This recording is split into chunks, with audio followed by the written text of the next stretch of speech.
Ma'am Kaya, ang ganda pa rin po natin kahit uwian na. Napahinto sa paglalakad si Kaya at napatingin sa kumpol ng mga estudyanteng bumati sa kanya. Matalim ang mamata at nagtataasan ng kanyang mga kilay nang pukulin niya ito ng tingin. At ano sa palagay niyo ang ginagawa niyo rito? Kanina pa ang labasan, hindi ba? Sino bang advisor ninyo? Gusto niyo bang dalhin ko kayo sa guidance office? Mataray na tanong niya sa mga ito. Nagmamadali namang nag-alisan sa harap niya ang mga estudyante na halatang natakot sa kanya. Naku, nakakunot na naman yung noo mo. Nakakatanda yan, ma'am. Kusang umikot sa kawalan ng mga mata ni Kaya nang marinig niya ang boses ng asawa. Tiningnan niya ito. Parang natunaw ang inis na nararamdaman niya kanina nang makita niyang magandang ngiti sa mga labi nito.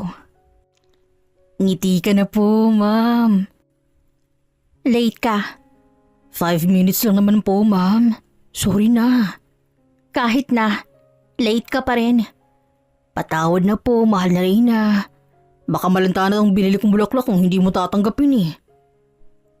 Tiningnan ni Kaya ang hawak na isang pirasong rosas ang kanyang asawa. Gustuhin man niyang mainis dito, hindi niya na ginawa dahil kusan lang ngumiti ang malabi niyang nakaisang linya lang kanina. Iyon no, ang ganda talaga kapag nakangiti ang misis ko. Manahimik ka nga. Ay, alam na alam mo talaga kung paano ako kuhanin. Siyempre, doon kita napasagot nung nililigawan pa lang kita eh. Tara, sakay na. Hinihintay na tayo ng mga anak natin. Nakangiting tinanggap ni Kaya ang rosas ni Rico bago sumakay sa kanilang motor upang umuwi na sa kanilang bahay. Ganito ang buhay nila ni Rico sa nakalipas na halos isang dekada. 10 taon na pero hindi pa rin kumukupas ang pagmamahalan nilang dalawa ng kanyang mister. Marami mang problema at pagsubok ang dumating sa kanilang buhay pero lahat yon ay nilagpasan at nakaya nila. At dahil sa kanilang mga pinagdaanan, mas lalong tumibay ang kanilang relasyon. Oh, andyan na pala kayo. Ma, kamusta pong mga bata? Lumapit si Kaya sa kanyang binan upang magmano rito. Ayun, pagod galing sa eskwelahan. Kanina pa natutulog sa kwarto nila. Nagmerienda na ba kayo? Gusto niyo bang ipag-init ko kayo ng tubig pang kape? Hindi na po, ma. Magpahinga na rin po kayo. Alam ko pong pagod kayo maghapon sa pag-aalaga sa manak namin. Salamat po ng marami, ma. Wala yun. Alam mo naman ang mga apo ko nalang nakakasama ko rito sa bahay. Nalilibang din ako habang nag-aalaga sa kanila. Kahit na po, ma. Salamat pa rin po. Araw-araw ka na lang talaga nagpapasalamat. Hayaan mo na yun. Sige na, magpahinga na muna kayo. Mamaya maghahanda na rin ako ng pagkain. Marami ka bang lesson pa na gagawin? Konti lang po, ma. Kaya po, tutulungan kitang maghanda ng pagkain mamaya. Asa, magpahinga ka na muna. Maya-maya lang magigising na yung mga anak mo. Hindi maiwasan ni Kayang mapangiti na lang dahil sa kabaitan ng kanyang binan. Simula nang mamatay ang ama ni Rico, umuwi sila sa bahay ng mga magulang nito para may makasamang ina ng kanyang asawa. Hindi naman siya nagsisisi dahil napakabait nito at sinasalo nitong pag-aalaga sa kanilang mga anak sa tuwing abala sa pagtatrabaho ang mag-asawa. Kumusta naman ang trabaho niyong dalawa? Ayos naman po, ma. Medyo nakakapagod lang dahil may mga makukulit na estudyante pa rin talaga. Naku, hindi ka pa rin ba nilulubay ng mga estudyante mong hinaharot-harot ka? Inaabala ka pa rin ba ng mga estudyante mo? Hindi na. Hindi lang talaga maiiwasan na may mga pasaway na estudyante. Lalo na't sekundaryong hawak ko. Normal lang yun. Akala ko pinopormahan ka na naman ng mga estudyante mo. Mahina na lang natawa si Kaya. Diyan nababakasan niyang pagiging territorial ni Rico. Nangyari na kasi sa kanya yon sa dati niyang eskwelahan. May mga estudyanteng pinopormahan siya, kaya mas pinili niyang maging masungit sa mga ito. Baka hindi nila alam na may gwapo ka ng asawa at 2 cute na mga anak. Ryan, kapag may lalaking lumapit kay mama, anong sasabihin mo? Malaking moses ng daddy ko. Nananapak yun. Napailing na lang si Kaya dahil sa sinabi ng anak. Ay naku, kung ano-anong tinuturo mo yan sa mga anak niyo, Rico. Naninigurado lang sa ganda ng asawa ko na to, siguradong maraming gustong umagaw nito sa akin, no? Tumigil kang ha? Ikaw, kumusta na ba ang klinik niyo? Ayos naman ang daming hayop na dinadala sa klinik, kaya pagura ng trabaho namin itong mga nakarang araw. Magpapaalam nga rin sana ako dahil baka gabi na ako nang uwi sa mga susunod na araw dahil kailangan namin mag-overtime sa trabaho. Trabaho ba talaga? Mahinang natawa si Kaya dahil sa panunukso ng kanyang binan sa asawa. Sigurado naman pong trabaho ang ginagawa ni Rico, ma. Malaki po yatang tiwala ko sa kanya. At kapag nagloko siya, wala na siyang asawa at anak na uuwian. Kita mo yan, ma? Hindi ko kaya yan, no? Ewan ko sa inyo. Pero ito ang tatandaan mo. Sa oras na may ginawa kang kalokohan, huwag ka nang uuwi rito. Kalimutan mo rin ako bilang ina mo. Alam ni Kaya na tinatakot lang nito ang anak dahil ayaw nitong mag-ayos sa mga tuwang pamilya nila ni Rico. Nagkaroon ng kabit ang ama ni Rico at dahil doon nagsimula ng malamatan ng kanilang pamilya. Kahit na hindi sabihin ni Rico, ramdam ni Kaya na labis na iniingatan ng kanyang asawa ang kanilang pamilya upang hindi na maulit ang nangyari sa nakaraan nito. Kapag nakapag-ipon-ipon pa ako, bahala kong makipagsapalan sa ibang bansa. Napahinto sa kanyang ginagawa si Kaya at napatingin sa asawa. Bakit naman? Para magkaroon ako ng malaking sahod. Hindi naman kailangan, Rico. Isa pa naman yung kinikita mo sa pagiging veterinarian mo. May trabaho rin ako. Hindi naman tayo nagbabayad ng renta ng bahay. Nasa public school lang yung mga anak natin. Sobra-sobra na kinikita natin para sa pamilya natin, Rico.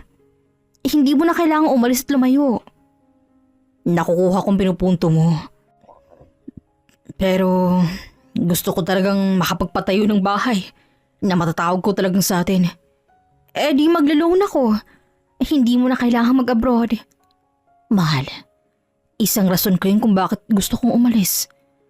Gusto na kitang pahintuin sa pagtatrabaho. Dito na lang kay ni Mama sa bahay at alagaan ng mga anak natin. Ayoko nang napagkakatuwaan ka ng masusyante mo. Lumapit si Rico sa kanya at niyakap siya mula sa likod. Hindi naman ako magtatagal doon. Kapag nakapag-ipon na ako, uuwi rin ako. Para sa inyo naman tong ginagawa ko kaya Para sa manak natin, lalo na't lumalaki sila. Yun na nga, lumalaki na sila, kaya mas lalong kailangan kanila. Mas pipiliin mo bang malayo sa mga anak mo? Alam mo kung gaano kahirap malayo sa pamilya, lalo na sa mga anak, di ba? Alam mo yung pakiramdam na yon. At ayoko maranasan yung mga anak natin. Pero hindi ko alam kung anong pinaglalaban mo, Rico. Hindi naman talaga problema sa atin ng pera Kung yun ang mga dahilan mo, kayang-kaya natin yon Hindi natin kailangan ng maranyang buhay. Ayoko. Hindi ako papayag na mag-abroad ka dahil mas kailangan ka namin ng mga anak mo. Tinanggal ni Kayang mga braso ni Rico na nakapulupot sa kanyang bewang. Tinalikuran niya ito bago maunang humiga sa kama nila. Naiinis siya dahil ayaw niyang pumayag sa gusto ni Rico. Hindi naman sila naghirap at kung gusto ng lalaki na makapagpatayo ng sariling bahay, alam nilang dalawang kaya nila yon kahit na hindi na mag-abroad si Rico. Huwag kang magpapalipas ng gutom. Pinagluto ko ni Mama ng pagkain. Kainin mo yun mamaya. Tanging tipid na tango lang ang sinagot ni Kaya sa kanyang asawa habang nagtatanggal ng helmet. Mamaya susunduin kita. Hintayin mo na lang ako. Tumango muli si Kaya bago kuhanin ang mga gamit niya. Naghanda na siyang pumasok sa eskwelahan pero hinuli ni Rico ang kanyang mga kamay upang pigilin siya. Kaya, nagtatampo ka pa rin ba? Tungkol pa rin ba sa plano kong pag-abroad? Bakit kasi parang napakadali sa iyong gawin ng bagay na yun? Hindi mo ba naiisip ang maiiwan mo? Nagbabakasakali lang naman ako. Pero sa palagay ko, hindi na ako tutuloy. Sige na po, hindi na ako alis, ma'am. Dito na lang po ako. Kasi baka mamiss ako ng misis ko. Ewan ko sa'yo. Umirap si Kaya na kinatawa naman ni Rico. Hinila siya nito para yakapin. Dito na lang ako. Hindi na ako alis kaya. Magtatrabaho na lang ako ng magtatrabaho. Bakit ba parang kailangan na kailangan mo ng pera? Wala naman tayong pinagkakautangan ah. Okay rin naman ang budget natin. May gusto ka bang bilhin? Humiwalay siya sa lalaki para tingnan nito. Napansin ni Kaya ang pagiging malikot ng mga mata ni Rico na tila iniiwasan ng mga mata niya. Kaya naman hinawakan niyang magkabilang pisngi nito para mapirmi sa kanya ang paningin nito. Pwede ka naman magsabi sa akin kung may gusto kong bilhin. Mapag-uusapan naman natin yun. Wala naman. Masyado lang siguro kung napapressure kasi tumatanda na ako. Natatakot ako na walang maiwan kina Ryan. Naku naman, huwag mo munang isipin ang bagay na yun. Mga bata pa tayo, Rico. Dapat nga, mas pagtuunan natin ang pagpapalaki sa mga anak natin, di ba? Tumatanda tayo. Hindi natin masasabi kung hanggang kailan natin sila makakasama. Nginitian niya si Rico para pakalmahin na ang magulo nitong isip. Ayos na kami sa gantong buhay, Rico. Ang mahalaga, magkakasama tayo at walang sakit. Okay na yun. Hindi na kailangang maging mayaman. Dahil hindi naman natin maisasama sa hukay ng yaman na yan eh. Right. Kaya mahal na mahal kita eh. Good morning po, Ma'am Kaya. Napatingin sina Kaya sa mga kababaihan at kalalakihang estudyante na nadaanan nila. Ngumiti siya sa mga ito. Sige na, mukhang hinahanap ka na ng mga estudyante mo. Ang sexy at maganda nilang teacher. Baka malate ka. Pumasok ka na. Ewan ko sa'yo, Rico. Mag-ingat ka sa pagmumotor mo ha. Hindi ka palit kaya huwag kang magmamadali. Kumaway na si Kai sa asawa bago pumasok sa loob ng eskwelahan kung saan siya nagtatrabaho. At dahil sa naging pag-uusap nila ni Rico, gumaan ang kanyang pakiramdam at nakapagturo siya ng maayos buong maghapon. Ang fresh ni Ma'am Kaya. Iba talaga kapag naaalagaan sa dilig ni Mister. Huy, baka mas estudyanteng makarinig sa'yo ha. Mabatas talaga tayo rito.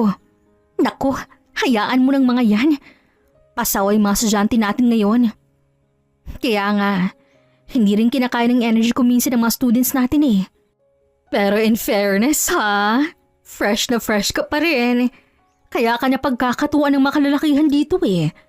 Hindi halatang pamilyado ka ng tao at may 2 pang anak. Pak, super pretty mo, Ma'am Kaya. Super? Yes, ganyan ngayon ang uso. Super. With F. Nako, pasalamat na lang talaga ako sa binan ko dahil may katawang ako mag-alaga sa mga anak namin. Tsaka tamang pag-aalaga na rin ng sarili. Kailangan din kasi nating maging presentable sa harap ng mga estudyante natin eh. Sa bagay, may point ka rin ma'am. At dahil sa lifestyle mo na yan, sigurado ako na hindi ka naiiwan ng asawa mo no? Nako, wala na siyang nakikitang tulad mo. Napapailing na lang si Kaya. Dahil sanay na siyang palaging nababati ng mga co-teacher niya. Nakasanayan na rin niyang binibiro-biro siya ng mga ito tungkol sa kanilang dalawa ni Rico. Buong maghapong nagtuturo si Kaya, kaya namang dumating na ang uwian nila ay para na siyang lantang gulay habang nakatayo sa labas ng eskwelahan at naghihintay sa pagdating ng kanyang asawa. Bye Ma'am Kaya, ingat po kayo. Tipid na umiti si Kaya sa kanyang mga estudyante. Kaya naman niyang maging mabait sa mga ito, pero mas pinili niya nang maging strikto. Ayaw niya na masyadong mapalapit sa mga estudyante niya dahil alam niyang hindi naman habang buhay ay maaalagaan niyang mga ito. Ay, nakakapagod. Nasaan na ba si Rico? Kinuha niya ang kanyang cellphone para tingnan kung may text si Rico dahil late na ito ng ilang minuto. Kanina pang out nila. Itinago muli ni Kaya ang kanyang cellphone at saka naupo para maghintay sa asawa. Nilibang niya ang kanyang sarili habang naghihintay kay Rico na halos hindi niya na napansin ang oras. Hindi niya namalayan na magdadalawang oras siyang naghihintay roon pero hindi pa rin dumarating ang kanyang asawa. Mabigat na napabuntong hinga si Kaya bago mabigat ang dibdib na tumayo at sumakay na lang sa tricycle upang makauwi dahil mukhang nakalimutan na siya ni Rico. Nang makarating sa bahay, nakita niyang wala pa sa garahe ang motor ng lalaki. Ginabi ka yata. Marami ka bang trabahong tinapos? Medyo po, Ma. Si Rico po, wala pa po ba siya? Wala pa. Hindi mo kasabay. Ang akala ko'y magsasabay kayong umuwi ngayon. Baka po maraming trabaho sa klinik, Ma. Hihintayin ko na lang po siya mamaya.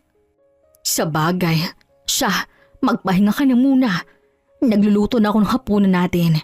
Tatawagin na lang kita kapag kakain na tayo. Salamat po, Ma. Pupuntahan ko muna po yung mga bata. Nang makapagpaalam, ay umakyat muna si Kaya sa kwarto ng kanilang mga anak para tingnan ng mga ito. Nang makita niyang mga bata, saglit na nawala sa kanyang isip si Rico at ang biglang hindi pagpaparamdam ng lalaki. Inisip niya na lang na baka maraming pasyente sa klinik na pinagtatrabahuan ito. Naalimpungatan mula sa malalim na pagkakatulog si Kaya nang maramdaman niyang may tumabi sa kanya sa kanilang kama. Nakauwi ka na pala. Anong oras na? Nagising ba kita? Sorry 2:00 na ng madaling araw. Maraming pasyente? Loaded kami ngayon Sige na, bumalik ka na sa pagtulog. Maglilinis lang ako ng katawan, tsaka ako tatabi sa'yo. Hindi na nakasagot si Kaya dahil kinain ulit siya ng kanyang antok. Pero hindi pa man din lumalalim ang kanyang pagkakatulog nang maulinigan niya si Rico na tila may kinakausap. Oo, kauuwi ko lang. Magpahinga ka na rin. Oo, naiintindihan ko. Sa susunod na buwan ay dadagdagan ko na lang. Magpahinga ka at bantayan mo siya. O sige, mag-ingat kayo. Gusto sanang magtanong ni Kaya kung sinong kausap nito. Pero nawalan siya ng pagkakataon dahil antok na siya. Balak niya sanang tanungin nilang si Rico paggising niya. Pero nang magising siya, ay wala na si Rico sa kanyang tabi. Good morning. Kumain ka sa kusina. Nakapagluto na ako ng almusal. Nakaligo na rin ang mga bata. Si Rico po, Ma? Tanong niya sa binan nang mapagtantong wala na sa kanilang bahay si Rico. Ha? Hindi ba nagpaalam sa iyo lalaking yun? Maagang umalis. Halos pasikat mga lang araw umalis na. Anong oras na ba umuwi yung isa na yun kagabi? Hindi ko na rin namalayan ang pagdating niya. 2:00 na po nakauwi si Rico, Ma.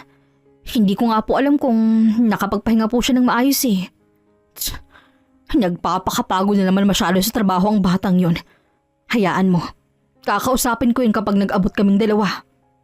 Sige po, Ma. Salamat po. Nag-aalala si Kaya dahil baka magkasakit na si Rico dahil sa pagtatrabaho nito. Minsan na rin nagkaganito si Rico noon at napag-alaman niyang loaded dito sa trabaho. Good morning, Ma'am Kaya. Good morning. Go back to your room. Nagtakbuhan ng mga estudyante nang makita na siya ng mga ito. Hindi na nagulat si Kaya sa inaasal ng mga estudyante niya sa tuwing makita siya ng mga ito dahil nakasanayan niya na. Ma'am, good morning po. Napatingin si Kaya sa isang estudyante ang lumapit sa kanya. Namumukhaan niya ito. Kapatid ito ng lalaki niyang estudyante na nagbigay sa kanya dati ng bulaklak. Napansin niyang sunod-sunod na paglunok nito na tila balisa ang bata. Good morning. Do you have any concern? Wala naman po. Itatanong ko lang po sana kung kamusta na po kayo, ma'am. I'm good. Kung wala ka ng ibang sasabihin, bumalik ka na sa room ninyo. Magsisimula na ang klase. Tumalikod na si Kaya at handa na sanang umalis nang habulin siyang muli ng estudyante niyang kausap. Ma'am, wait lang po. Ano yon? Kung may sasabihin ka, sabihin mo na. May klase rin ako. Hindi ako pwedeng magsayang ng oras sa mga walang kwentang bagay. Ma'am, kasi po, itatanong ko lang po sana kung asawa niyo po yung naghahatid sa inyong lalaki. Yung nakamotor po, ma'am. Yung gwapo't malakas po ang apil. Nangunot ang noo ni Kaya dahil si Rico ang sinasabi ng kaharap niya ngayon. Yes? And what's with my husband? Naging malikot ang mga mata ng kausap niya. Napansin din ni Kaya ang paglalaro nito sa mga daliri na tila takot na takot sa kung ano. I'm asking you, anong meron sa asawa ko? Ma'am, wag po kayong magagalit ha. Para po kasi nakita ko yung lalaki na yun na may angkas pong ibang babae sa motor niyo, ma'am. Natigilan si Kaya sa kanyang narinig. Tiningnan niya ang kanyang kausap. Sinisigurado kung nagsasabi ba ito ng totoo. Sa hindi malamang dahilan, ay bumilis na lang ang tibok ng kanyang puso bago pa niya mapagtanto na hawak niya nasa braso ang estudyante sa kanyang harapan. O, anong sabi mo? Nakita mong asawa kong may ibang angkas sa babae sa motor? Opo. Sigurado ka ba sa sinasabi mo, ha? Sigurado ka bang asawa ko yung nakita mo? Opo, ma'am. Katulad po kasi ng motor na gamit niyo ang gamit nila. Tapos po, yung helmet po na sinusuot niyo, iyon din po ang gamit ng babae na angkas niya. Kala ko nga po ikaw yun eh. Pero po nung tinawag po kita, hindi mo po ako nililingon. Kailan mo nakita yung sinasabi mo? Kanina lang pong umaga, Ma'am Kaya. Parang biglang nanikip ang dibdib ni Kaya nang mapagtanto niyang hindi naman siya inihatid ni Rico kanina dahil maaga itong umalis. Pero imposibleng sinasabi ng bata sa harap niya dahil sa mga oras na yon, sigurado si Kaya na nasa klinik na si Rico. Tiningnan niya ng masama ang kaharap niya dahil alam niya nga maaaring nagsisinungaling lang to sa kanya. Bakit mo sinasabi sa akin ang bagay na yan? Hindi totoo yan. Walang babaeng asawa ko at nasa trabaho siya ngayon. Magtatrabaho ng maayos ang asawa ko para sa amin. Kaya imposibleng sinasabi mo. Nagsisinungaling ka. Ma'am, totoo po. Inutusan ka ba ng kuya mong sabihin sa akin yan para magkasira kami ng mister ko? Ganun ba ang plano nyo? Well, ngayon pa lang ay sasabihin ko na sa inyo na hindi kayo magtatagumpay. Dadalhin kita sa guidance office. Dahil bawal ang ginagawa mo. Nanghihimasok ka sa private life ng teacher mo. Alam mo bang masama yan? Para maging masaya ang kuya mo, sisirain mong asawa ko sa akin? Ma'am, hindi po sa ganon. Saka wala pong alam ang kuya ko rito. Ma'am, huwag niyo naman po akong i-guidance office. Lagot po kay mami kapag pinatawag po siya rito sa school.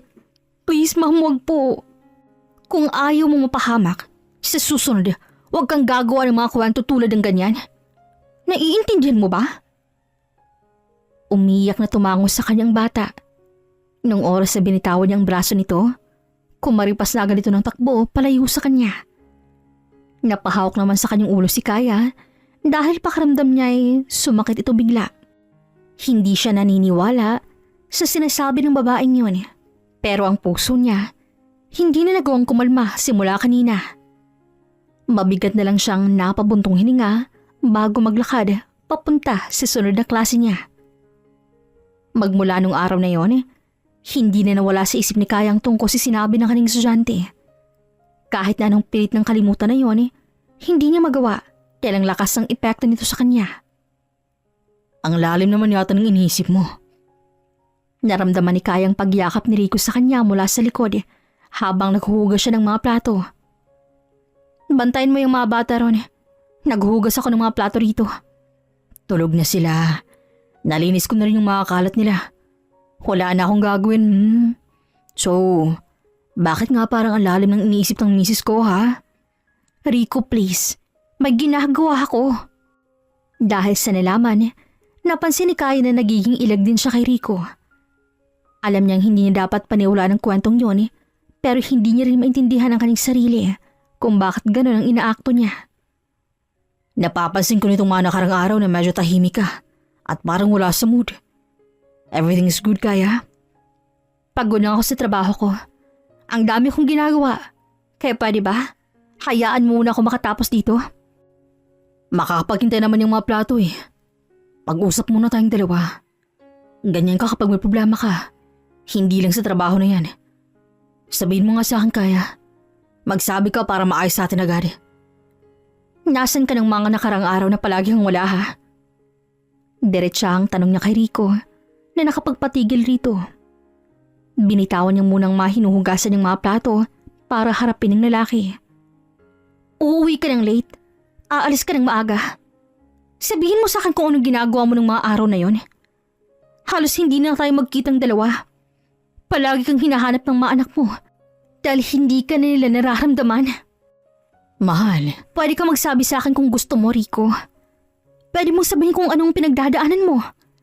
Kasi sa mga mata ko, ayos lang ang lahat. Walang problema para umakto ka ng ganun sa harap namin. Now, I will ask you the same question. Everything's good, Rico? Tiningnan niya sa mga mata ang asawa para makita kung nagsasabi ba ito ng totoo sa kanya. Mababakas ang pag-aalala sa mga mata nito habang nakatingin sa kanya. Wala siyang makitang kahit anong kahina-hinala sa mukha ng kanyang asawa. Pasensya na kung ganyan ang nararamdaman niyo ng mga anak natin. Sobrang daming pasyente lang nitong mga nakarang araw kaya. Mabuti nga't nakakauwi pa ako dahil yung ibang mga katrabaho ko, halos doon na sila tumira. Sorry, hindi na ako nakapagsabi sa'yo dahil alam kong busy ka rin sa trabaho mo. Naramdaman ni Kayang mainit na yakap ni Rico sa kanya. Bigla nilang siyang nakaramdam ng konsensya dahil ramdam niyang pagod ni Rico habang nagkukwento ito. Pero eto siya at kung ano-ano pang iniisip sa asawa. Miss ko na rin kayo, pero kailangan ko magtrabaho para sa atin. Sorry din, dahil hindi ko naisip ng bagay na yan at tumalin agad sa mga negatibong konklusyon. Pero gusto ko lang sabihin na hindi mo kailangang magpakasubsob sa pagtatrabaho dahil sarili mo rin ang babalikan yan. Naabuso mo ng gusto ang katawan mo, Rico. Opo, ma'am. Sorry na ulit. Pangako, inaalagaan ko ng mabuting sarili ko.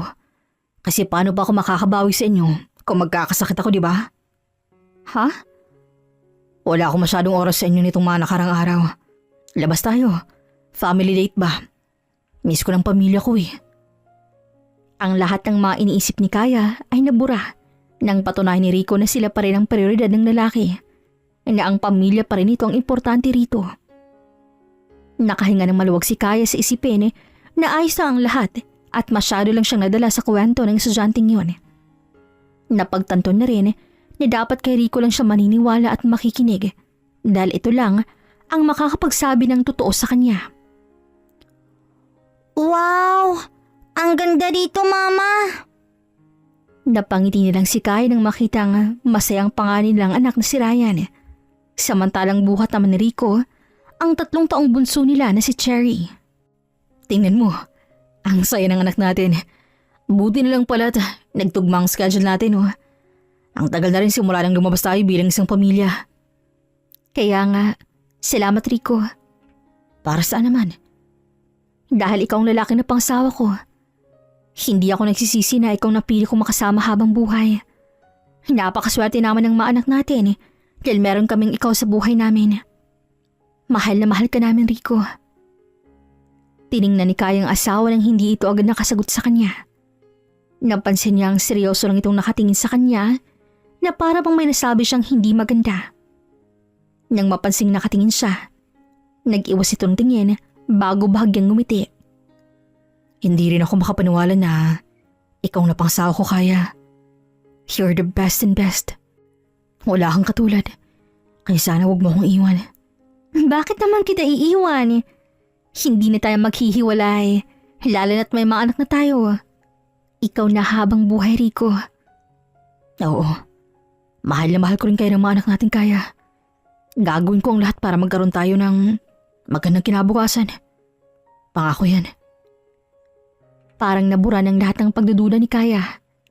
Naisip niyang hindi talaga mawawala ang bagay na yon sa isang relasyon at ang tanging solusyon upang maalis yun ay magtiwala sa partner nila at magsabi ng totoo. Ipakita ang tunay na motibo at iparamdam ang tunay na pagmamahal. Daddy, bili tayo ng toys. Wala na akong toys sa bahay eh. Anong wala na? Isang balde nga ang mga laruan nyo ron Tapos hindi nyo naman nililigpit pagkatapos gamitin. Mama, walang naman po eh. Kahit... Mahal, pagbigyan mo na. Minsan na naman humiling yung mga anak natin Tsaka ako nalang magliligpit ng mga kalat nila. Sinasanay mo kasi, kaya hindi natututo. Mga bata pa lang naman sila. Dapat i-enjoy muna nilang kabataan nila. Kaya sige na, pagbigyan na natin. Tanging pagbuntong hininga nila ang nagawa ni Kaya. Dahil alam niyang kahit na anong gawin niya, hindi siya mananalo sa mga anak niya. Lalo na kapag kinampihan ito ni Rico. Kaya naman, nagpunta sila sa isang toy store para ibili ng laruan ang kanilang mga anak.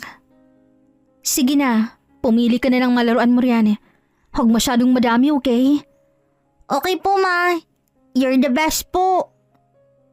Masayang pinanood ni Kaya ang anak na tumakbo para pumili ng bibilhin tong laruan. Sa ganitong paraan, nagiging masaya na rin si Kaya dahil ang kaligayahan ng mga anak niya ay kaligayahan niya na rin. Oh, nasan si Ryan? Ay, namimili yata ng laruan niya eh. Akin na muna si Cherry. Hanapin mo anak mo at baka kung ano nang gawin nun. Kinuha niya si Cherry na natutulog na sa braso ni Rico. Umalis muna ang lalaki para hanapin ang pangalan nila habang siya na may naglibot-libot muna habang hinihintay ang kanyang mag-ama. Pero sa kanyang paglilibot ay hindi niya inaasahan na may maririnig siya. Good day po, Sir Rico. Hello. Sir, mabuti po't nakabalik kayo rito. May mga sales po kaming toys. Para sa anak niyo po ba ulit? Kasama niyo po yung anak ninyo? Yes. I'm with my family right now. Nako, ang swerte niyo po, sir. Ang laki po ng makukuha niyong discount ngayon eh. Hindi na po magwawala yung anak ninyo dahil hindi niyo mabibili yung dollhouse na gusto niya. Natigilan si Kaya dahil sa narinig. Si Rico yun at ang staff na kausap nito. Napaisip bigla si Kaya. Alam niya sa sarili niya na hindi pa sila nakakapunta sa lugar na yun bilang isang pamilya. At wala siyang maalalang bumili ng dollhouse si Rico para kay Cherry. Ano pong kukuhanin niya, Sir Rico? Hindi. Kasama ko yung anak ko. Siyang mamimili. Salamat. Sir, wait. Hindi niya na narinig ang sunod na mga sasabihin ng staff dahil umalis si Kaya sa lugar na yun. Ang akala niya ay ayos na ang lahat. Ang akala niya ay mapapanatag na ulit ang kanyang kalooban. Pero eto na naman Iyan na naman ang bigat sa kanyang dibdib dahil sa mga bagay na tumatagbo sa kanyang isip. Ayaw niya ng mga posibilidad na naiisip niya dahil para na siyang nasisiraan ng bait. Gusto niyang magtanong kay Rico pero natatakot siya sa maaaring isagot nito sa kanya. Hindi na alam ni Kaya ang dapat niyang paniwalaan at isipin. Dapat na magtiwala siya kay Rico pero naiisip niya na paano kung nagsisinungaling din sa kanya ang asawa niya. Ayos ka lang ba? Napakurap-kurap si Kaya at napatingin sa Benan nang lapagan siya nito sa harap ng isang tasa ng kape.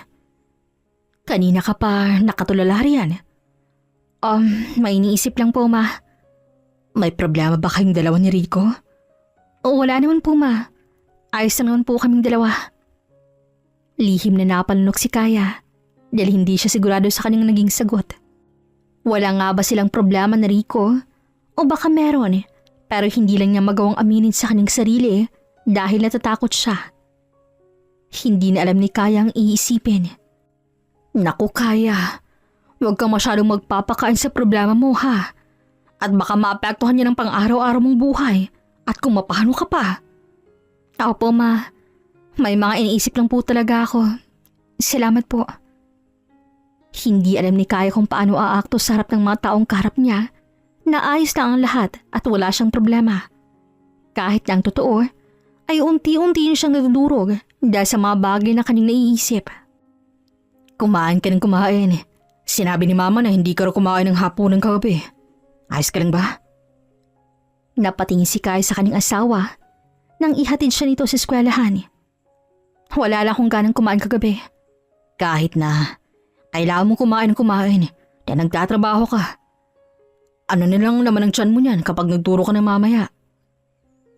Gustong maniwala ni Kaya na sincere talagang lalaking karap niya.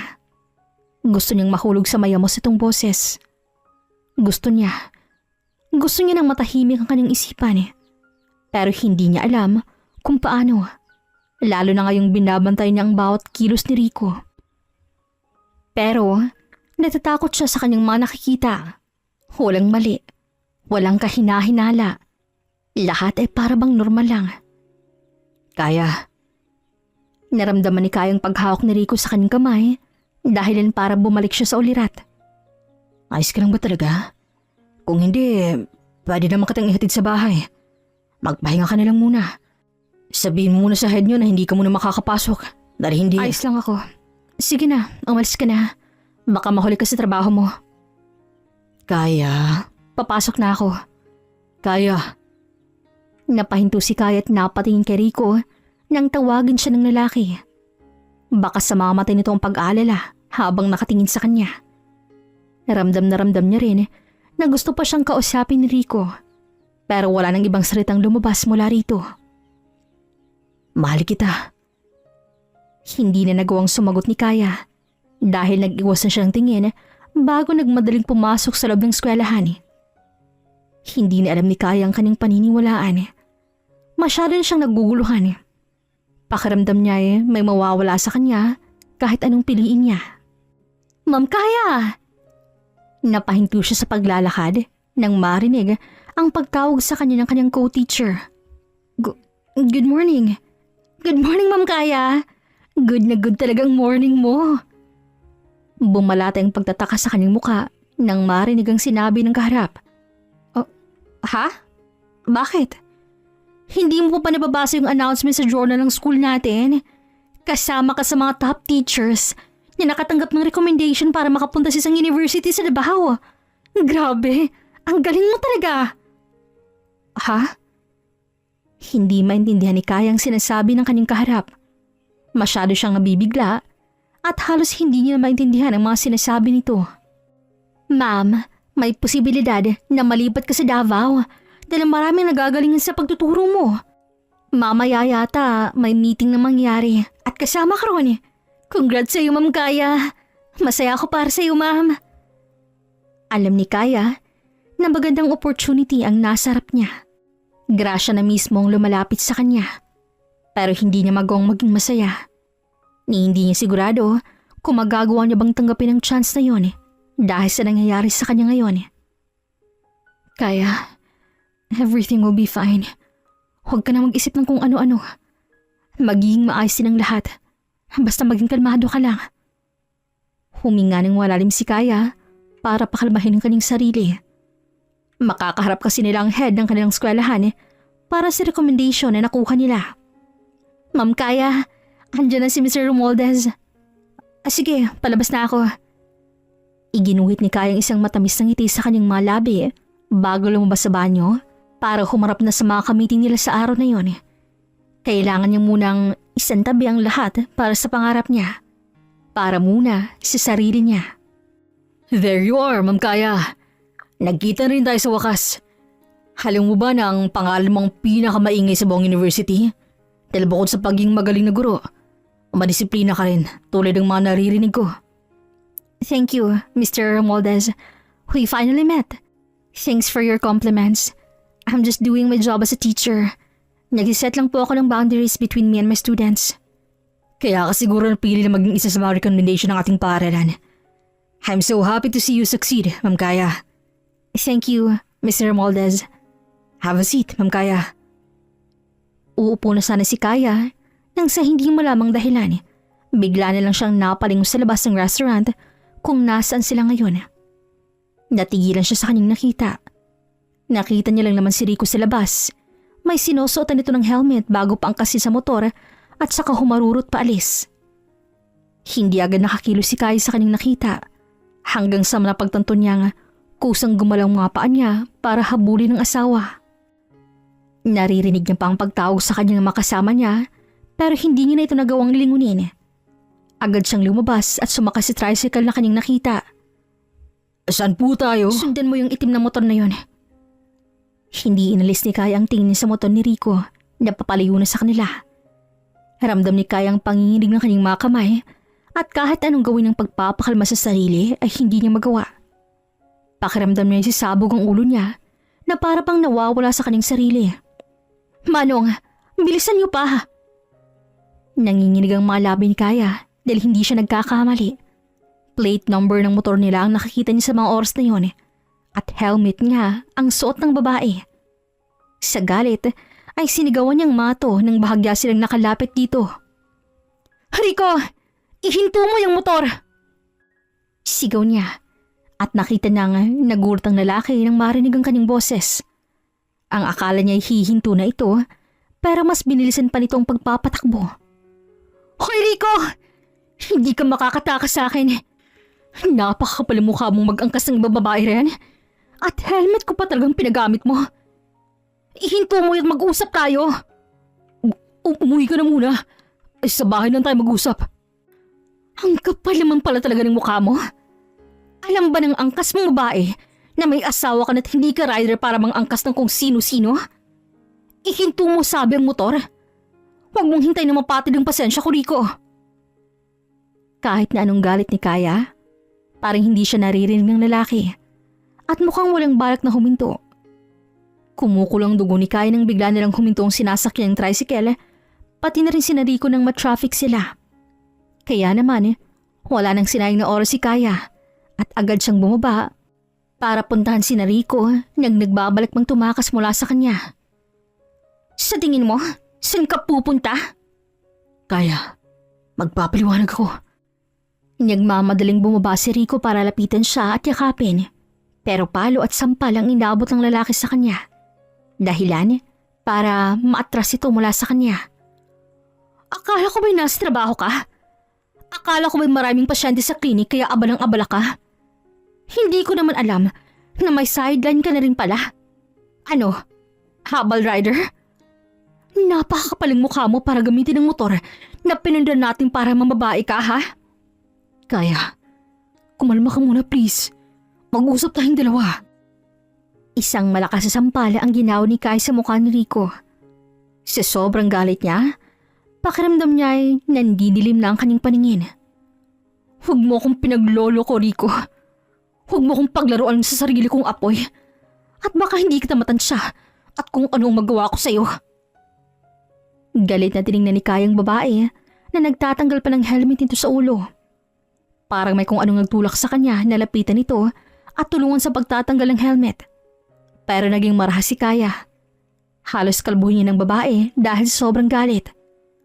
At ikaw, wala ka bang pambili ng sarili mong motor? At nakikiangkas ka sa motor namin, ha? Ginamit mo pa talaga yung helmet ko. Baka malagyan to ng kuto. Aw! Bitawan mo nga ako! Muntik nang mabuwal si Lilia nang malakas siyang itulak ng babae sa kanyang harapan. Galit na tumingin ito sa kanya. Isaksak mo sa bagay yung helmet mo. Oo talaga. Letsi ka. Ang kapal ng mukha mo. Alam mo bang asawa tong lalaking kinakalantarya mo, ha? Oo. Alam ko. Bakit? Alam ko na may asawa si Rico. Alam mo naman pala eh. Eh bakit sa kanya ka pa lingkis ng lingkis na parang sawa?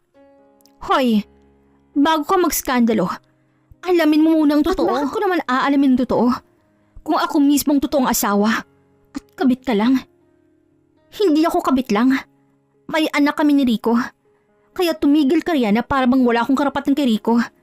Dahil may obligasyon siya sa akin. Parang nabingi si Kaya sa kaning narinig. Bigla siyang napatutop at natulala sa sinabi ni Lilia sa kanya. Halos ayaw niyang paniwala ng bagay na yun. Pero nang lingunin niya ni si Rico, parang naiintindihan niya bigla ang lahat. Kaya? Oo. Bakit parang gulit na gulit ka? Don't tell me na hindi mo alam na nilulusotan ka ng asawa mo. Hayaan mo. Ako nang magsasabi. May anak na kami ni Rico. Babae. 5 years old. At oo, matagal na rin kami ni Rico. Pero nakakabilib kasi hindi mo alam. Ni hindi mo man lang ba pinaghihinala ng asawa mo? Nakakatawa ka naman pala. Napayuko nilang si Kaya.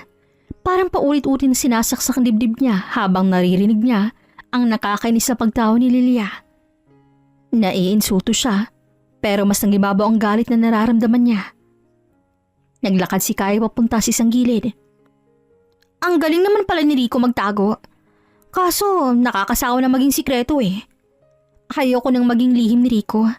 Dahil kami ng anak namin ang namamalimos ng oras sa kanya na palagi siyang nasa inyo. Kinuha ni Kaya ang tubong nakita niya. Lumapit siya sa motor nila ni Rico, tsaka walang pagdadalong isip na pinagpapalo iyon. Narinig niya pang pagtili ni Lilia. Noon niya lang dinarinig ang bulungan ng mga tao na nanunood sa kanya. Hindi ko binili tong motor na to para sakyan lang ng kung sino-sino. Hindi para ipang babae mo. Leche ka, Rico. Leche ka. Babasagin ko yung manoy mo. Galit na nilingon ni Kaya si Lilia na ngayon ay mukhang natakot dahil sa kanyang ginawa. Ngayon ka magdadalakdak dyan. Ngayon mo ipagmalaki na kabit ka. Ngayon mo ipakita ang tapang mo dahil galit na ako. Galit na ako at nandidilim ang paningin ko sa'yo. Rico! Kaya, mag-usap tayo. Bitawan mo yan at baka makadisgrasya ka pa.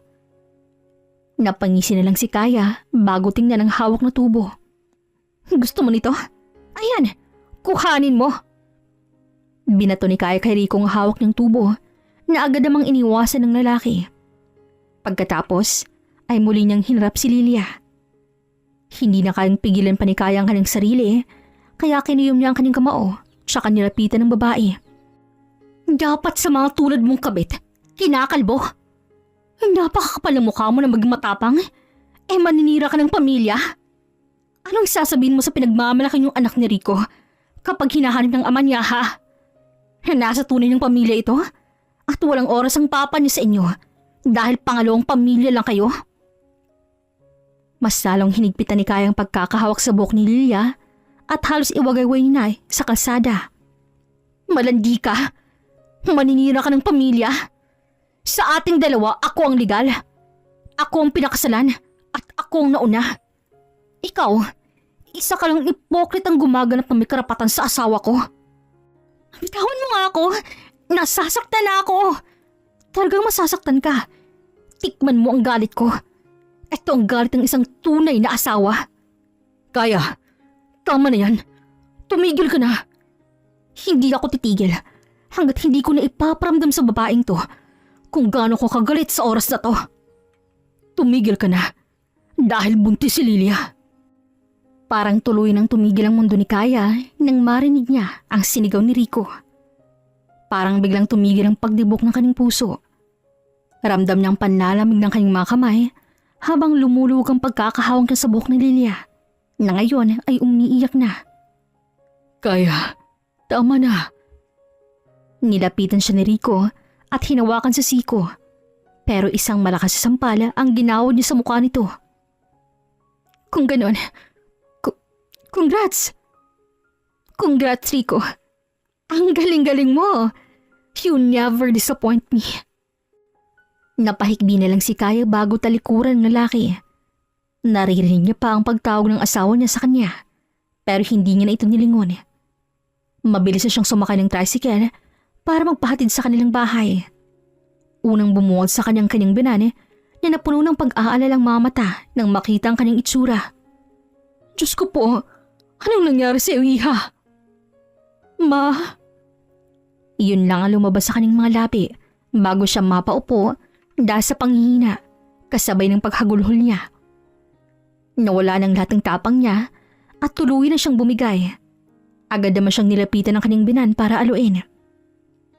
Walang perpektong pamilya sa mundo dahil lahat ay may tinatagong sikreto. Kahit na ang pinakamayawang pamilya sa buong mundo ay hindi perpekto. Kahit na gaano pa karaming pera nyo, kahit na gaano pa kaganda ang lahi nyo, at kahit na gaano pa kapuri-puri ang bawat isa sa inyo, may lihim pa rin tinatago ang bawat isa. At hindi rin sa lahat ng pagkakataon ay dapat mong maniwala sa iyong nakikita. Kinakakatakot ang panahon ngayon kung saan nagagawa ng magsinungaling ng dila at kaya ng manloko ng mga mata. Kaya, hindi na tinagsikaya sa kanyang ginagawa nang marinig niya ang pagpasok ni Rico sa kanilang kwarto. Ilang araw nang hindi umuwi sa bahay ng lalaki at ngayon na lang ulit silang kita matapos ng nangyaring insidente. Kaya, mag-usap naman tayo. Hindi pa rin pinapansin ni Kaya ang kanyang asawa dahil ang bawat salita nito ay parang patalim sa kanyang dibdib. Habang naririnig ang boss nito, daig niya pang pinapahirapan ng paulit-ulit. Paano natin maayos to kung hindi mo ako kakausapin, Kaya? Malakas na binagsak ni Kaya ang hawak ng ballpen bago balingan ng tingin si Rico. Ano pa bang kailangan mo? Mag-usap tayo. Ayusin natin to. At sa palagay mo maayos natin to ng ganun-ganun lang yon? Kapag nag-usap tayo, mawawala na agad yung sakit. Makakalimutan ko na lahat ng ginawa mo. Hindi na ako iiyak gabi-gabi at tatanungin ng sarili kung saan ako nagkulang. Saan ako nagkamali? Sabihin mo sa akin kung maibabalik ba natin sa dating lahat kapag nagkausap tayong dalawa, ha? Napahikbi na lang si Kaya dahil ang totoo niyan ay hindi pa rin siya maayos. Ilang araw pa lang nakakalipas kaya sariwang-sariwa pa rin sa kanyang lahat. Sa tuwing naisip ng maibang pamilya si Rico, para na siyang pinapatay ng paulit-ulit. Naging masama ba akong asawa sa'yo? Kaya? Nagkulang ba ako sa'yo? Hindi. May mali o hindi ka ba nagustuhang nagawa ko? Wala. Kung ganun, bakit? Napatayo na si Kaya para lapitan si Rico at sinampal ito ng sunod-sunod. Tinanggap lang yun ang tinanggap ni Rico. Hindi siya nito pinipigilan o hindi mo lang ito umiiwas. Kung hindi ang mga dahilan na yun, sabihin mo sa akin kung ano nagudyok sa'yo na gawa ng bagay na yun, ha? Kasi para na akong mababaliw, Rico. Para na akong masisiraan ng bait kapag naisip ko na ikaw, ang asawa ko, ang ama ng mga anak ko, ay nagpapakalala ka rin sa ibang pamilya. Aksidente lang nangyari. Putsang dahilan yan. Bata na lang maniniwala sa dahilan mo yan, Rico. Aminin mo na ginusto mo rin yun. Dahil hindi kayo tatagal ng halos ilang taon kung aksidente lang yun. Hindi ka makakadalawa kung hindi mo mahal ang babaeng yun. Kaya ba may mapagkakataong para kang balisa at halos hindi na umuwi dito sa bahay dahil may inuuwian ka ng iba? Kaya? Sabihin mo! Napayuko na lang si Rico bago dahan-dahang tumango. Napahagat na lang sa kanyang mga labi si Kaya at napatango rin. Oo. Dahil nagkasakit ang anak namin at kinailangan nila ako. Aha! Okay. Naiintindihan ko na. Napagtagpi-tagpi ko ng lahat. Kaya rin ba gusto mo mag-abroad? Dahil kung pagiging vet lang ang magiging trabaho mo, hindi sasapat ang sweldo mo kasi 2 pamilyang binubuhay mo. Kaya pala gustong-gusto mo mag-abroad. Dahil doon mas malaking kikitain mo. Nang sa ganun masusustantuhan mo ng maayos ang mga anak natin. At ang mga anak mo, kina Lilia. Ang galing mo. Napakagaling mo. Pero hindi ko na titutuloy. Puputulin ko ng koneksyon ko sa kanila. Dahil kayong pinipili ko, Kaya. Mas mahal kita at ang mga anak natin. Kayo pa rin mas mahalaga sa akin. Kung dati kinikilig siya sa tuwing sasabihin ni Rico ang mga salitang yun, ngayon ay halos masuka na siya. Kinikilabutan siya at gusto niyang buhusan ng alkohol ang bunganga ni Rico. Para saan pat gagawin mo yan? Huli na ang lahat, Rico. Nakapagdesisyon na ako. Kaya, no, please, don't tell me. Yes. Maghiwalay na tayong dalawa. Total, may anak ka na kay Lilia. Sa akin ang mga anak natin. Magpakaama ka sa mga anak mo sa labas. Dahil doon ka naman magaling, di ba? Patunayan mo ang galing mo ngayon. Pero, paano mga anak natin, Kaya? Kailangan din nila ako. Lalo na ngayon lumalaki na sila. Mas kailangan nilang ama sa kanilang tabi. Napangisi na lang si Kaya, pero sunod-sunod na tumulo ang luha mula sa kanyang mga mata. Kaya naming wala ka, Rico. Makakaya namin kahit walang ama na nasa tabi namin. Dahil hindi ko na kayang makasama ka sa iisang pupong. Nindidiri ako sa'yo. Hindi na ikaw yung lalaking minahal ko. Dahil yung Ricong pinakasalan ko, nangako yun sa akin hindi na ako sasaktan. Na hindi ako iiwan. At hindi ako ipagpapalit sa iba. Pero lahat ng yun, kinain mo lang, Rico. Kinain mo lahat ng pinangako mo sa akin. 1 dekada. Ganun tayo katagal magkasama. May 2 anak din tayo, Rico. Malaki na sila. Maiintindihan na nilang bagay na to. Isipin mo nga kung paano ko ipapaliwanag kay Ryan na hindi ka namin makakasama dahil may iba kang anak. Paano ko ikukwento kay Cherry na hindi ka niya makasama sa paglaki niya kasi mas sinamahan mo yung ibang bata? Nandulo mo si Kaya at gusto nilang sumuko agad sa laban. Pero hindi. Bawal siyang sumuko. Kailangan niyang mapakatatag dahil simula ngayon sinalan lang ng mga anak niya ang magkakasama. Kaya, bigyan mo pa ako ng isang pagkakataon. Parang awa mo na. Ayokong masirang pamilya natin. Ayokong malayo sa mga anak natin. Mahal na mahal ko kayo, Kaya. Hindi ko kayang mawala kayo sa buhay ko. Lumuhod si Rico sa harap niya at buong pagsusumamong hinawakan ng kamay niya pero maagap yung binawin Kaya. Ha! Wow! Ayaw mong masirang pamilya natin? Nakalimutan mo na bang ikaw mismong sumira nito? Ikaw mismong nangaliwat nagkaanak sa iba? Nakalimutan mo na bang pagtataksil sa akin? Wala kang kwenta, Rico. Wala kang kwenta. Umalis ka sa harap ko. No. Please, Kaya. Give me another chance. Ayusin natin to. I promise, hindi na ako mambababae. Kayo na lang pamilya ko, Kaya. Kayo na lang, please. Alis. Wala na akong natitirang amor sa tulad mo. Umalis ka na sa harap ko. Kahit na kailan, hindi kita mapapatawad. Hindi ko mapapatawad ang ginawa mong panuloko sa akin. Napahagulhol si Rico habang tinutulak niya ito palayo sa kanya. Umalis ka na, Rico. Ayaw na kitang makita. Please, Kaya. Please.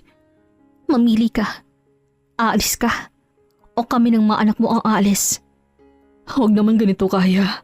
Please. I can't lose my family. Please, Kaya. Mamili ka. Napayuko na lang si Rico. Pero ilang saglit lang ay tumayo ito at muling tumingin sa kanya. Puno ng luha ang mga mata nito at tila ayaw alisin sa kanya. Nag-iwas ang tingin si Kaya dahil nasasaktan siya sa nakikita niya ngayon.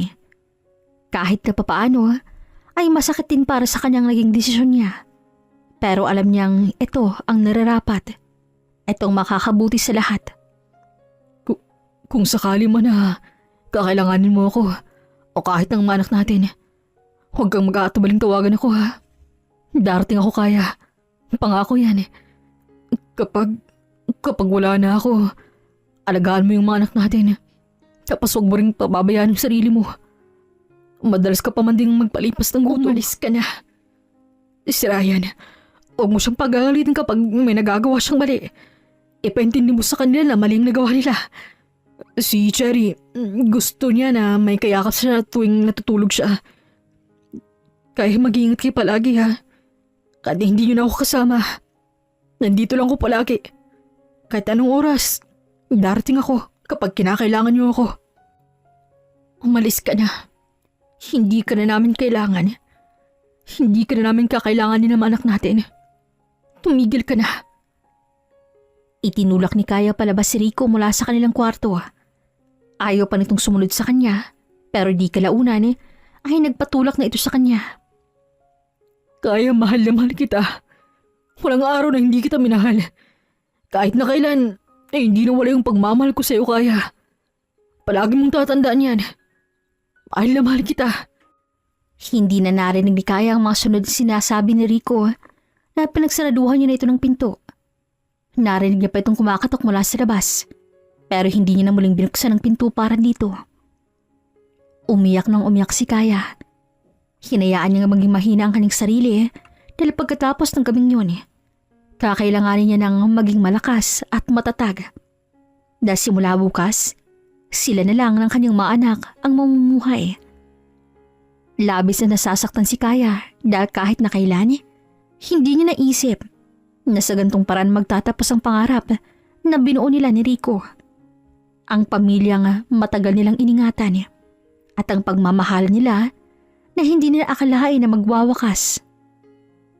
Pagkatapos ng ilang taon na magkasama, sina Kaya at Rico ay tuluyan na ngang naghiwalay. Kakasuhan ko pong anak ninyo. Tiningnan ni Kaya ang maging reaksyon ng kanyang binan nang sabihin niya yon. Hindi ito nagalit o nadismaya. Huminga lang ito ng malalim bago siya seryosong tingnan. Kung yan ang tamay gawin mo, hindi kita hahadlangan sa bagay na yan dahil matatanda na kayo. Alam niyo na ang tama't mali. Makakapagdesisyon na kayo ng hindi kumukonsulta sa mga magulang ninyo.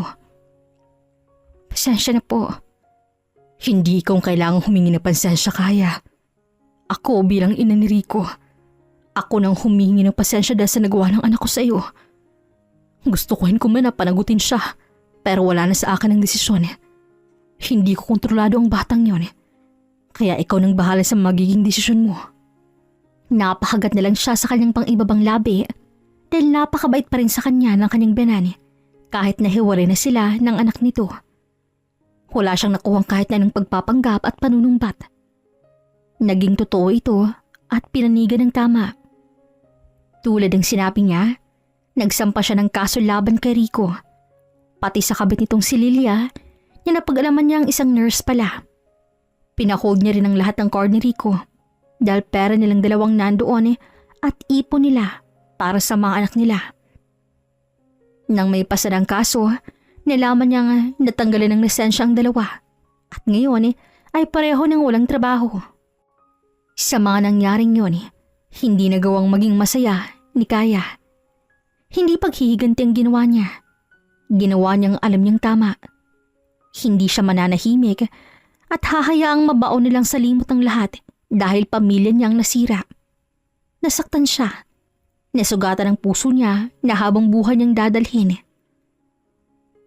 Mama, hindi pa po ba umuwi si Daddy?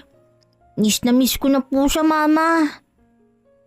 Nag-init ang gilid ng mga mata ni Kaya ng isang gabi ay yumakap si Ryan sa kanya at sabihin ang mga salitang yun. Ryan anak, tumingin ka kay Mama. Si Daddy, nasa malayo siya. Kailan po siya uuwi, Mama? Hindi ko alam. Baka hindi na umuwi si Daddy. Bakit po? Hindi na po ba tayo mahal ni Daddy? Ayaw niya na po sa atin? Hindi naman sa ganun anak. May mga bagay lang na hindi mo pa maiintindihan ngayon. Pero paglaki mo, sasabihin na ni Mama sa'yo kung nasan talaga si Daddy. Pero Mama, miss na miss ko na po siya.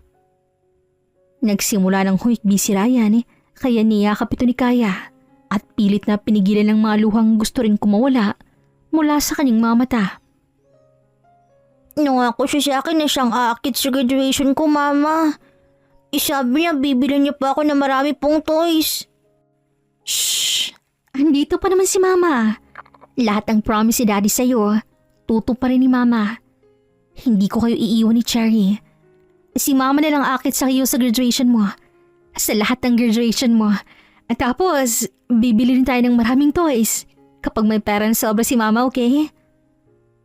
Napahigbi na lang si Kaya dahil hindi pala madaling sabihin sa kanilang mga anak ang tungkol sa nangyari sa kanilang dalawa ni Rico. Mahirap. Hindi niya magawang ipaliwanag ng maayos. Pero nangako siya sa mga ito na kahit kailan ay hindi niya iiwan ang mga ito at magiging mabuting ina siya sa mga ito. Sigurado ka na ba sa desisyon mo, Kaya? Hindi ko naman kayo pinapaalis dito sa bahay. Mas maganda ngang andito kayo dahil kahit papaano ay may kasama ako. Lalo na ngayon at nakakulong na si Rico. Nabakasan ni Kaya ang lungkot sa boses ng kanyang binani habang kinakausap siya nito pero desidido na siya. Kung mananatili siya sa bahay na yon, patuloy niya lang makikita ang alaala ni Rico na nagbibigay sakit sa kanyang dibdib. Ayos lang po kami, Ma. Pasensya na rin po kung kakailanganin po namin umalis ng mga bata. Madidistino po kasi ako sa Davao. May binigay pong opportunity sa akin ng eskwelahan na pinagtatrabahuan ko. Maganda pong simula yun para sa amin ng mga anak ko. Kung yan ang desisyon mo, gagalangin ko yan. Tama na rin na magpakalayo-layo kayo. Dahil hanggat nandito ka, mas lalo ka lang masasaktan. Lalo na kapag nakalaya na ulit ang anak ko. Sigurado kong hahanapin ka noon. Pero huwag kang mag-alala. Hindi ko naman sasabihin kung nasan kayo ng mga anak ninyo. Malayo ang Davao. Bagong environment din yun. Sigurado ako na mag-a-adjust ang mga apo ko roon. Kaya turuan mo sila ng mamumuhay roon. Turuan mo rin sila ng dialect doon para hindi sila magmukhang mangmang sa mata ng ibang tao. Pakainin mo sila ng masusustansya para maging malakas at healthy sila. Ikaw rin, huwag kang masyadong magpapakalunod sa trabaho mo dahil kailangan ka pa ng mga apo ko. Humiwalay ang matanda sa kanya para tingnan siya. Nakita ni Kaya ang luha sa mga mata nito kaya hindi niya rin naiwasang mapaluha. Kung kakailanganin mo ng tulong, huwag kang mahihiyang magsabi sa akin ha. Tutulong ako hanggang kaya ko. At kung pwede rin, bisitahin niyo pa rin ako paminsan-minsan dito. Dahil hindi na ako magtatagal kaya. Ma, malakas ka pa po. Alam ko pong marami ka pa pong pagdadaanan. Bilib nga po ako sa iyo na sobrang bait mo sa amin. Salamat po ng marami, Ma. Maraming salamat po sa lahat-lahat na nagawa mo sa amin ng mga anak ko. Hinding-hindi po kita makakalimutan.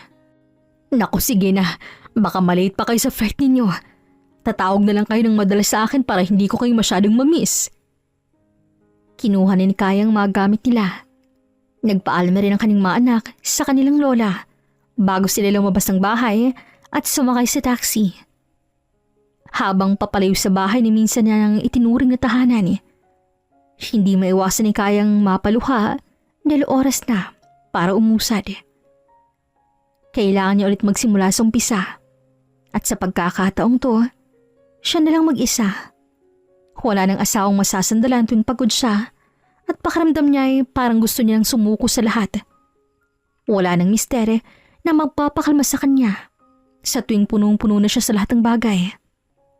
At partner na masusumbungan sa tuwing may mapasaway siyang estudyante.